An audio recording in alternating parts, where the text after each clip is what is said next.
Boa noite a todos. Eu sou Cláudia Maila Carneiro, assistente social, fundadora e presidente do Instituto Droma Romani.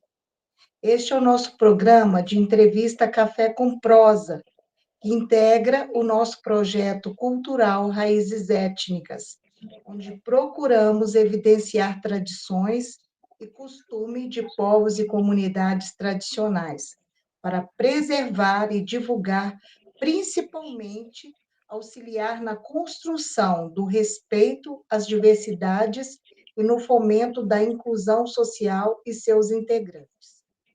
É do conhecimento comum que o candomblé e a umbanda são religiões afro-brasileiras que praticam o culto de divindade de origem africana chamada orixás, tendo seus primeiros registros oficiais na Bahia, no século XIX, a partir de tradições religiosas africanas de povos iorubás.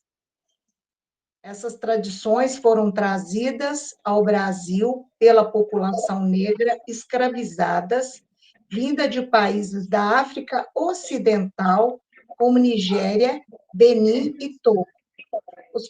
Os rituais são realizados em locais de cultos denominados terreiros, liderados por um pai ou uma mãe de santo, e durante as cerimônias, os participantes cantam e dançam, e os filhos de santo incorporam os orixás, e boa parte dessas cerimônias segue um calendário fixo e são feitas em homenagem às divindades entre as religiões afro-brasileiras que existem, diferentes nações, entre os quais Congo, Nagô, Angola, e Ijexá, E é deixar. isso? Isso. E Queto. No candomblé, no candomblé, as nações são segmentos da religião. Os segmentos da religião se diferenciam entre si por seus rituais, canções e vestimentas.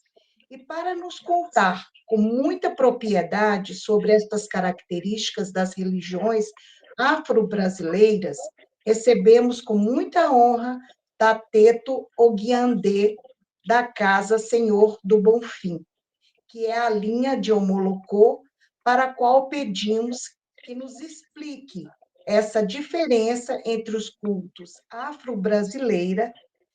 Seja ele muito bem-vindo para essa prosa.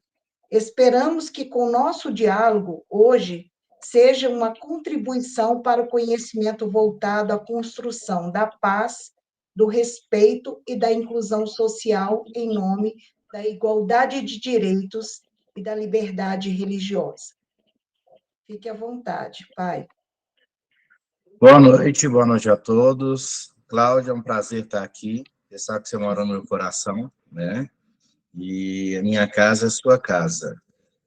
Bom, primeiro eu vou começar pela início da sua fala, que você falou que os primeiros registros foram em Salvador. Isso, na verdade, é um erro que as pessoas cometem, sendo que a primeira casa de candomblé no Brasil foi em São Luís do Maranhão, a Casa da Mina, né? Que é de culto Jeje.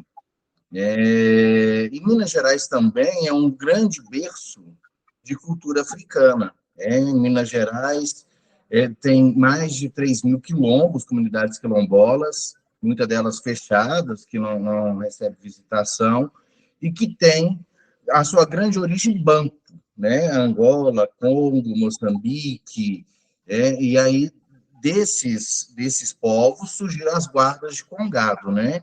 Que tem as guardas de Congo, né? E as guardas de Moçambique. Bom, feita essa observação, vamos lá. As diferenças, você falou de Umbanda e Candomblé. Aí eu queria só explicar um pouco mais que o universo é muito maior do que isso, né? É o universo de cultos afros, né? Você tem No sul, o batuque, né, que é muito forte na região do Rio Grande do Sul, Santa Catarina. Nós temos o Xangô, em Pernambuco, a Jurema, no Nordeste, né, principalmente de Pernambuco para cima, o Catimbó, no Ceará, que é muito forte, a pagelância, né, no norte. Então, e temos o Omolocô, né, que é o culto que eu professo, que não é nem umbanda e nem candomblé, é um culto independente, como esses outros cultos que eu te falei aí a respeito deles, né, um breve. Bom, em referência às nações, a gente tem que pensar na África como um continente, não como um país. Tem pessoas que pensam na África como um país. É um continente imenso. Nós temos o norte africano, que ele é islâmico, que é a região do Egito, Marrocos, Senegal. Esse norte ele é islâmico. O centro africano, que é a região do Benin, Nigéria, que aí que é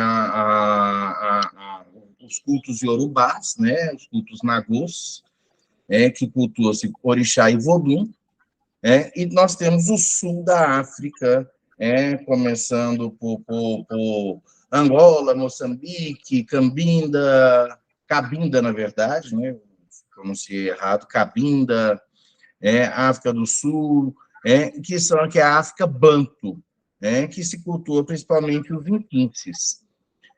Existe diferença entre as divindades, mas quando chegou aqui no Brasil, houve um processo sincrético.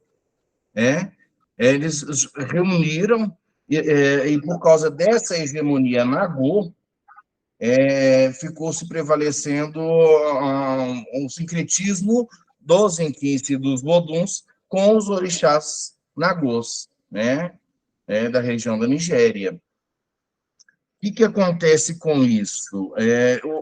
Os negros nigerianos, os negros sudaneses, né, que é dessa região, os iorubás, os nagôs, eles chegaram por último no Brasil, e eles foram para as grandes cidades, principalmente Salvador, sendo que os negros bantus, eles vieram antes e foram para o interior.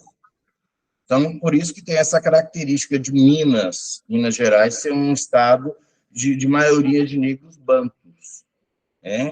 Então, como a cultura dos nagôs, eles ficaram mais em evidência e um espaço de tempo melhor preservada, houve um processo de nagotização dos cultos afro-brasileiros. Então, por mais que você fale assim, olha, eu sou banto, cultuo inquince, nós temos essa influência nagô dentro dos cultos bantos. Ficou claro ou ficou alguma dúvida a respeito disso? Porque eu falo muito. Não, isso é ótimo você falar. Bom, o que é inquiço? Inquince?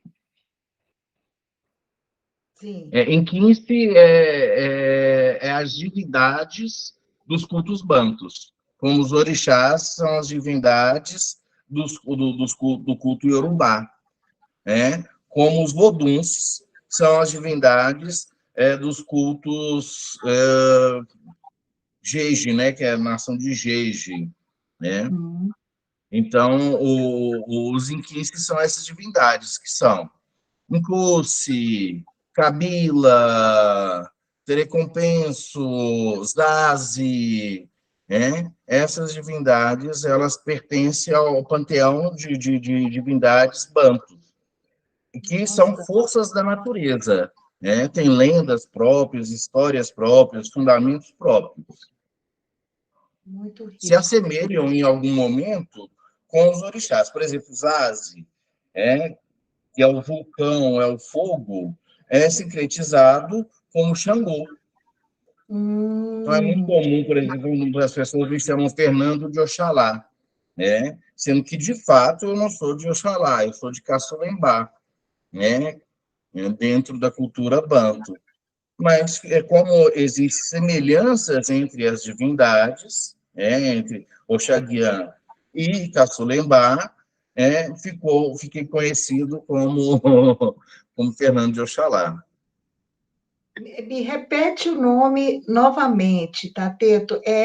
Qual que é? Caçulembá, Caçulembá. Nossa, que é sincretizado como Oxaguian. Lembaranganga como Oxalufã. ah, que interessante, né? É um Quando você universo. for pegar os deuses nórdicos também, Thor, a deusa Atena, enfim, tem como fazer um sincretismo. Como houve também um Nossa, sincretismo com a Igreja Católica. muito interessante, viu? Um universo extenso, né? Sim, sim. E a É, África é cheia de histórias, né? Mesmo quando você fala em termos de Angola, por exemplo, o meu culto ele é de origem angolana, do povo Lunda Quioko. Mas lá tem outros povos, tem os caçanges, enfim, tem outros povos que também têm a sua cultura preservada, né? Preservada aqui no Brasil e adaptada também à nossa realidade, né? sim. Porque muito se perdeu nesse caminho da África ao Brasil.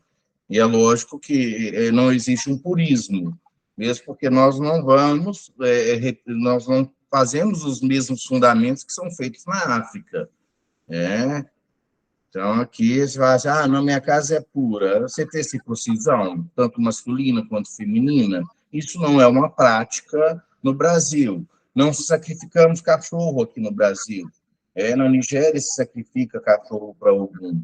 Então, houve uma adaptação e o candomblé, tanto o candomblé quanto a Umbanda, quanto o Molocô, são cultos afro-brasileiros que se desenvolveram em terras brasileiras. E pegaram algumas divindades, inclusive brasileiras, né? Como os caboclos. Muito interessante.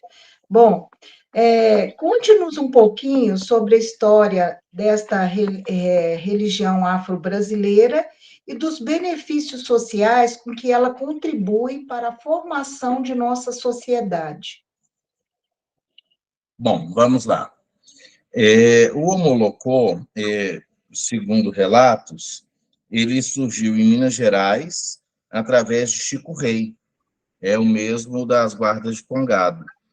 Ele não tinha esse nome, tá? O nome foi dado por Tata Tancredo da Silva Pinto, porque era conhecido popularmente como Macumba. Macumba virou um termo pejorativo e Tancredo ele resolveu, falou assim, não, vamos organizar essa bagunça aqui e deu nome ao culto, era inominado. Como, por exemplo, em Angola não existe candomblé, não existe nada disso, é tradição, não é uma religião, é uma tradição. Com o advindo de Tancredo, ele saiu criando as federações umbandistas, mesmo que ele tinha um pensamento da Umbanda, o conceito de Umbanda de Tancredo é diferente do conceito que se prega hoje, tá? Então, ele tinha um conceito que a Umbanda era a religião e que era dividida por nações e linhagens. Então, ele entendia que o Omolocô fazia parte da Umbanda, como ele também entendia que o Candomblé fazia parte da Umbanda. O Queto, o Jejo, Angola, tudo fazia parte da Umbanda, é isso dentro do conceito.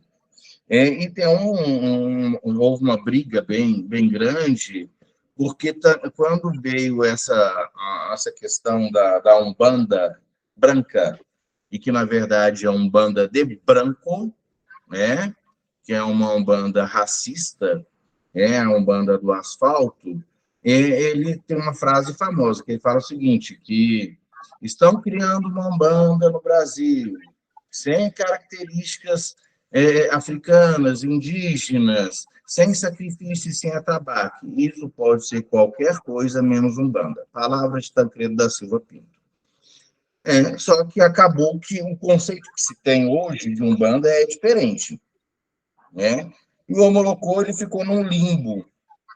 Nesse limbo, falou, não, melhor então vamos assumir como um culto próprio. Porque, ora, nós não somos Umbanda por esse movimento umbandista existente hoje, e, ora, nós não somos Candomblé, porque os nossos fundamentos também são muito diferentes do Candomblé. Então, eu acredito no Molocô como um culto independente, para não ficar nessa discussão de qual grupo pertence. Então, agora, em termos de contribuição, a maior contribuição que os cultos afros, no geral, trazem para a nossa sociedade são os conceitos de família. Esses dias eu estava no terreiro e falando a respeito disso. Na cultura banto, quando nasce uma criança, aquela criança ela não pertence ao pai e à mãe, ela pertence à comunidade. Então, cabe à comunidade educar e contribuir para a educação da criança. Então, esse conceito de família é muito importante.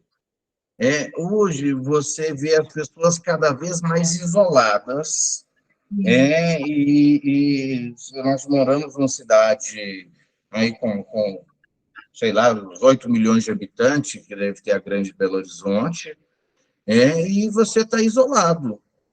Você está isolado, você não conhece seu vizinho do lado, você não tem esse conceito, quer dizer, o problema do outro não é o seu problema. E dentro da nossa cultura, o problema do outro é o nosso problema também. Então, e quando as pessoas chegam em nossas casas, elas precisam desse acolhimento, precisam ser recebidas, porque elas estão carentes de família, estão carentes de apoio, Então, essa é a maior contribuição. Não existe um trabalho social de entrega de cesta básica, de alimentação, isso já tem muita gente que faz, e é importante também, porque comida ela só serve para isso, para servir as pessoas, e riqueza, para mim, é comida. Com um bom taurino que sou, então, a alimentação, para mim, é tudo. Eu tenho penduragem para comprar roupa, mas eu não tenho penduragem para comprar com comida. E as nossas festas, como você conhece, sempre são muito fartas de alimento, Porque isso é riqueza. Isso é riqueza. É o alimento, é o abraço.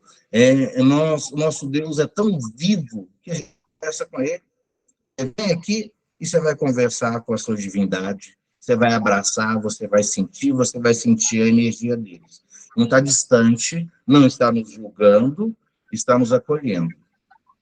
Então, eu acho que o principal papel da cultura afro hoje é esse acolhimento.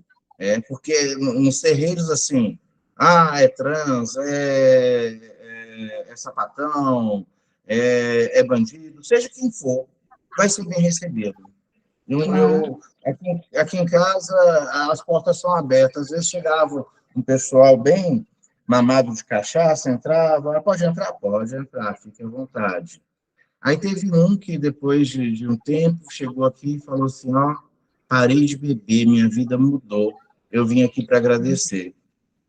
Que Então, maravilha. isso aí para ele é uma honra para a gente, Eu não fiz nada, mas só de deixar as portas abertas, porque a gente está de portas abertas para todos, Claro. estando cheiroso, com dinheiro, sem dinheiro, isso é importante, acolher as pessoas. E escutar, sem julgar, E as pessoas elas já estão carregadas de culpas, de sofrimento, não precisa do nosso julgamento. É Quem verdade. pode fazer isso é só juiz ou Deus. Verdade, Pai Fernando. Bom, me fale aqui um pouquinho, nós gostaríamos de saber que como foi que nasceu a Casa Senhor do Bonfim, e fale sobre as ações por ela desenvolvida em benefício da comunidade. Apesar de você ter falado, desse acolhimento, é um momento, é como se fosse um consultório mesmo, onde as pessoas estão ali nos seus limites e que vão ali para receber esse apoio. Fale-nos um pouquinho sobre a Casa Senhor do Bonfim. Pois é, menina, você sabe que a história da minha casa é engraçada, Ai, vamos lá, vamos lá. Tem que falar a verdade. Eu tinha uma loja de Umbanda que chamava Casa Senhor do Bonfim, né? E Senhor do Bonfim é secretizado como Oxalá, como Caçulembá, né? E eu atendia nessa loja, tal, tinha algumas pessoas que iam lá, né, eu jogava búzio e tudo mais. Aí foi surgindo as pessoas. Aí aluguei uma outra loja. E atrás da loja tinha um barracão. Nesse barracão, eu falei assim: eu vou aproveitar aqui para poder fazer um sacudimento, fazer alguma coisa para atender as pessoas nesse barracão e vou continuando com a loja. Né? Aí, desse atendimento, acabou virando um terreiro. Né? Olha, E desse terreiro, antes era lá na rua Jacuí, no bairro da Graça, né? Aí depois eu fiquei um tempo tocando na casa da minha mãe e vim aqui para o Nacional depois construindo. Isso já tem uns 20 anos, mais de 20 anos. Só que a gente já conhece já tem um tempinho, né? sim. Então, É, eu vim aqui para o Nacional, se eu não me engano, em 2006. 2006, que a casa está aqui, desde 2006. E daqui ela não sai mais. que bacana. E hoje, são quantos membros que você tem aí na casa, pai? Olha, é até bom falar a respeito disso, porque hoje eu tenho mais ou menos uns 100, 120 filhos de santo. Nossa, Mas na hora de contar, se eu contar direitinho, vai dar uns 20, 10, dependendo do dia. E membros tem muitos, né? Mas que estão ali, que a gente pode contar, que se dedicam, infelizmente não são muitos. Né? Dia de festa, a casa está cheia, mas no dia do trabalho, no trabalho da limpeza, de fazer as coisas, não é bem assim que funciona, não. nossa. Como as grandes famílias, né? Como as grandes famílias. Mas a gente tem que falar a verdade, né? Às vezes aparece gente aqui, eu quero entrar para casa. Eu falei, bem, não tem nenhum problema. Mas você sabe que você vai ter que limpar chão, lavar banheiro, aqui todo mundo tem que trabalhar, tem que fazer, tem que contribuir, tem mensalidade, porque para manter uma casa de pé tem custos, e a gente não recebe apoio do governo. Aí na É outra verdade. semana a pessoa nem aparece, mas faz parte, faz parte. Porque a religião não é para quem gosta, é para quem ama. Para Verdade. quem está disposto a aceitar isso como missão, não como maneira de empoderamento, de se sentir poderoso, de sentir, porque eu sou pai de santo, eu sou melhor do que... Não, a gente não é melhor do que ninguém. Isso é uma missão que a gente tem que cumprir. Né? Verdade. Fato. Bom, o Estatuto de Igualdade Racial é uma lei federal número 12288 de 2010, que foi criada para garantir à população negra a efetivação da igualdade de oportunidades, a defesa dos direitos étnicos individuais, coletivos e difusos e o combate à discriminação e às demais formas de intolerância étnica, o que inclui a intolerância religiosa. Pai Oguiandê, passados mais de 10 anos da existência da lei, ao seu olhar, quais são os efeitos percebidos que foram originados a partir de sua existência e o que ainda falta para que ela alcance a plenitude de seus objetivos sociais? Fique à Bom, vontade. vamos lá. Aí eu vou falar não só como pai de santo, mas como advogado também, que eu sou. Sim, A lei é linda, maravilhosa. Não tem defeito nenhum na lei, está perfeita. Só que não é aplicada. Primeiro, não é aplicada nem pelo próprio judiciário, que desconhece as nossas realidades, desconhece a nossa religiosidade, então eles não sabem nem como fazer. Segundo, os profissionais da área de educação, os profissionais da área de educação, também desconhecem a cultura africana, desconhecem a história da África, desconhecem as curiosidades africanas, e também estão inseridos, cheios dos seus preconceitos, porque eles acabam levando isso para as escolas, né? É muito comum. Então, para combater isso, para que a lei seja realmente aplicada, deveria chamar as comunidades religiosas, os grupos de defesa dos direitos dos negros, né, para que participassem e que treinasse os profissionais da área de educação, os professores, para poder dar suas aulas. Porque está previsto na lei que tem que se ensinar a história da África, mas os professores desconhecem completamente a história da África. Eles não sabem a diferença de Umbanda para Candomblé. É um próprio desconhecimento. E eu acho que qualquer mudança nesse país tem que passar pela educação. Sim. Que começa lá, com a criança. Ela aprendendo dentro da escola como que ela vai tratar o diferente. Que vai ver uma imagem de Exu e não vai falar que aquilo é demônio. Que não vai virar para o outro, está queimado em nome de Jesus. Que vai aprender a respeitar. Mesmo porque as famílias não vão fazer esse papel, mesmo porque eles desconhecem. Sim. Então, cabe o Estado dar subsídio, dar condições, chamar as comunidades para uma conversa, para escutar as nossas necessidades. Verdade. Porque, apesar da minha cor de pele não ser negra, eu sou afrodescendente. Eu me sinto muito mais negro. Me sinto preto. Que minha fé é de preto. Sim. Meu amor é de preto. E o que eu cultuo vem de lá. Nós não fomos consultados, nós não somos chamados para conversa. Precisa chamar o Estado, o município, precisa chamar, olha, vem cá, dá uma palestra aqui sobre sua religião para os professores da rede municipal de educação, para que eles possam entender, para que eles possam aprender.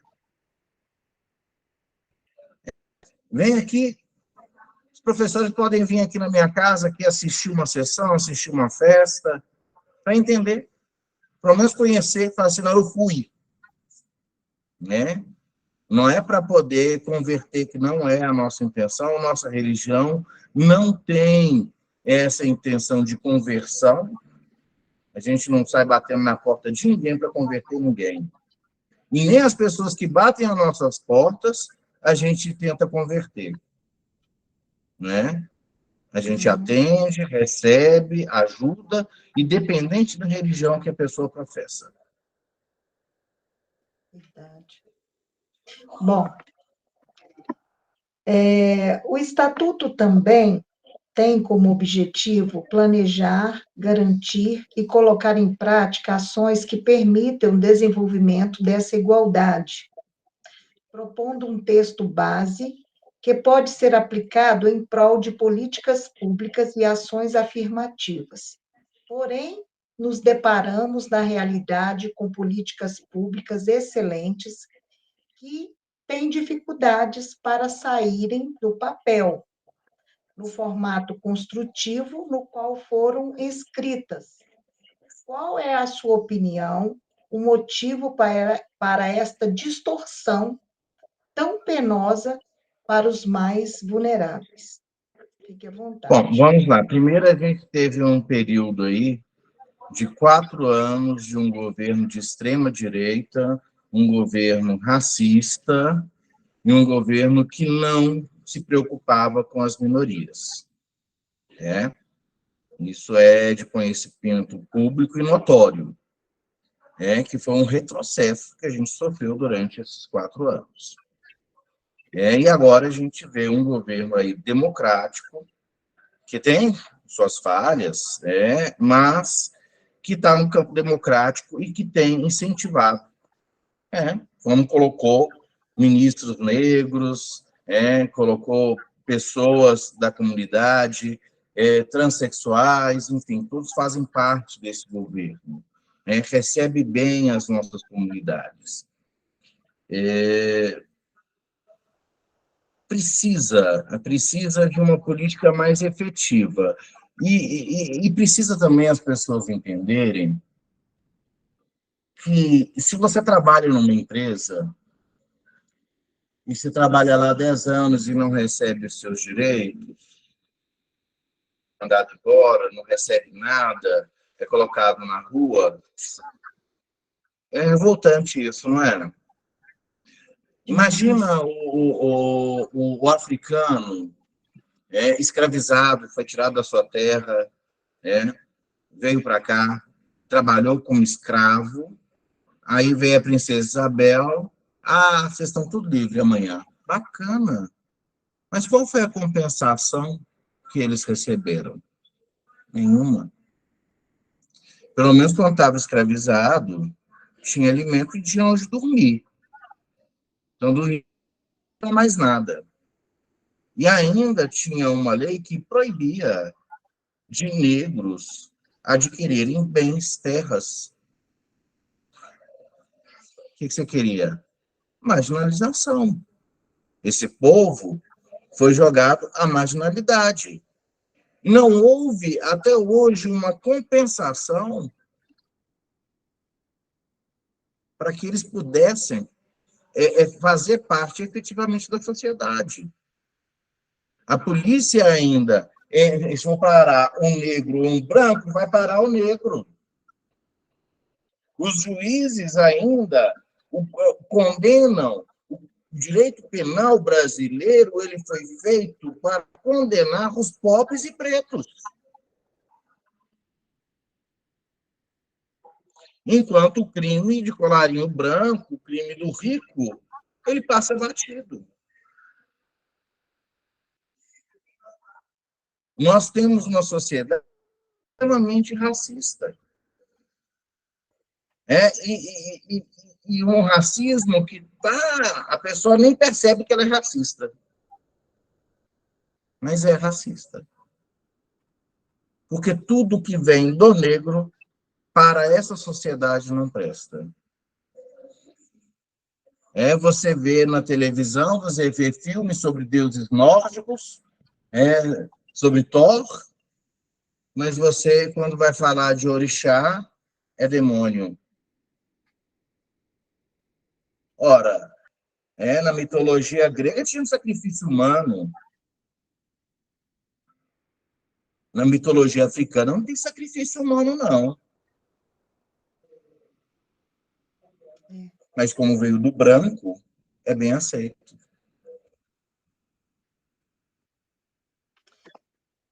Muito bom. Bom, dando sequência, a Declaração Universal dos Direitos Humanos, adotada pela Assembleia Geral das Nações Unidas em 1948, afirma que toda pessoa tem a liberdade de pensamento, consciência e religião. O artigo 18, além disso, o Pacto Internacional sobre Direitos Civis e Políticos, adotado pela Assembleia Geral das Nações Unidas em 1966, também protege a liberdade de pensamento, consciência e religião. Outros tratados internacionais que protegem a liberdade religiosa incluem a Convenção Europeia dos Direitos Humanos, artigo 9º, e a Carta Africana dos Direitos Humanos dos Povos, artigo 8º. No Brasil, a Constituição Federal garante a liberdade de consciência e crença e o livre exercício da crença religiosa, artigo 5º, inciso 6. Com um aparato legal nacional e internacional de tal magnitude, o senhor acredita que seja desinformação das pessoas que os motive ou os atos discriminatórios e preconceituosos com respeito à liberdade religiosa no Brasil que pode ser feito para combater este tipo de causa? Bom, vamos lá. Como eu te disse, a lei é perfeita. O artigo 5º da Constituição é lindo, maravilhoso. Ele garante a habitação, o direito de habitação, saúde para todo cidadão brasileiro. O artigo 5º é maravilhoso. A Constituição brasileira é uma das melhores constituições do mundo. A questão é que ela não é aplicada. Volto à questão da educação, a questão do preparo. Mas primeiro tem que preparar os educadores, para que os educadores possam preparar as crianças, que possam ensinar. Então, isso passa pela educação. Não é falta de lei, é falta de aplicação da lei. É falta de ter penas mais severas para o racismo, penas mais severas para as fake news. Eu peguei um jornal evangélico falando que o mês de agosto, os cultos afro-brasileiros cultuam os demônios, que umas coisas horrorosas, sabe? Isso é fake news, isso é mentira. Coisas que não têm nada a ver com os nossos fundamentos, com a nossa religiosidade. Entrei com a ação em meu nome. Aí o juiz falou que era liberdade de imprensa. Não, isso não é liberdade, não. Mentira não é liberdade. Mentira não é liberdade. Mesmo porque eles também nem compreendem a nossa religião. Então, pode ser que ele tomou aquilo como verdade. Recorri, perdi de novo. Mas não tem problema, não. Se eu tiver que entrar 1000 vezes, toda vez que eu ver uma notícia dessa, eles vão gastar com advogado. Porque água mole e pedra dura, tanto bate até que cura. O que a gente não pode ficar é no silêncio. Verdade. É sem reação. É a gente buscar os meios legais para isso. Até que uma hora eles vão chamar a atenção. Opa, peraí, está bombardeando de ação aqui. Todo mundo reclamando disso. Então, eles vão ter que mudar o pensamento. Tem alguma coisa de errado. É verdade. Inclusive, A gente precisa reagir, sair do silêncio, sair da comunidade da nossa casa e falar assim, olha, isso aqui está injusto, isso aqui não está batendo com a lei, não está batendo com o artigo 5º, não está batendo com os tratados que o Brasil, os tratados internacionais que o Brasil é signatário. E a gente tem que ir à luta. É verdade. Porque ficar na covardia não pode. E cobrar dos governantes que cumpram a lei. A única coisa que a gente quer, cumpre a lei. É verdade. A escola não está dando aula de história africana, vamos acionar o Estado. Vamos acionar o município. Por que ele não está cumprindo a lei?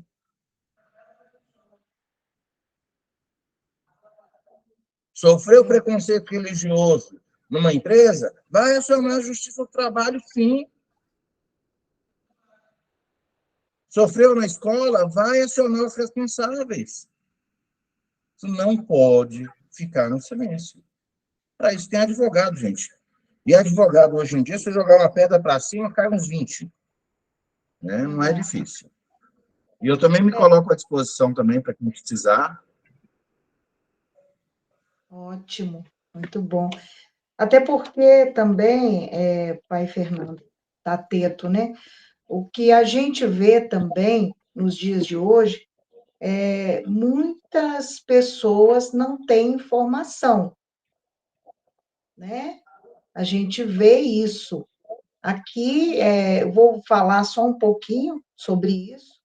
Nós tivemos que acionar o Conselho de Igualdade Racial e a Secretaria de Educação por um ato discriminatório com uma aluna na escola aqui, Geraldo Bazzi. Foi um momento que foi solicitado, né,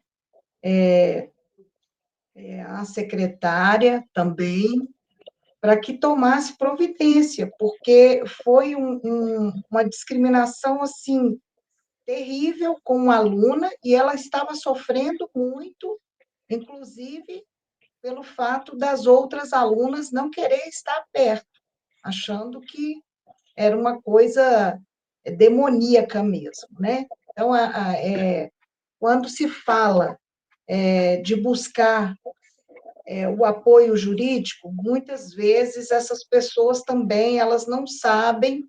Eu acho que falta muita informação, como você disse aí. É preciso de mais informação para que essas pessoas sejam informadas onde buscar, porque muitas vezes elas não buscam o receio. E quando vão, também não são tratadas é, com a forma que deveria ser tratado, né? Porque muitas vezes elas não têm conhecimento da lei. Então, assim, é um fator muito que tem que ser trabalhado, que tem que ser realmente estudado de uma forma melhor, como você disse, começando pelas escolas mesmo. Bom, encerrando o nosso dedinho de prosa desta noite, solicitamos ao Tateto, o Guiandê, nosso pai Fernando, que discorre livremente sobre a importância do conhecimento da diversidade étnica e cultural como forma de promoção do respeito e da igualdade dos povos.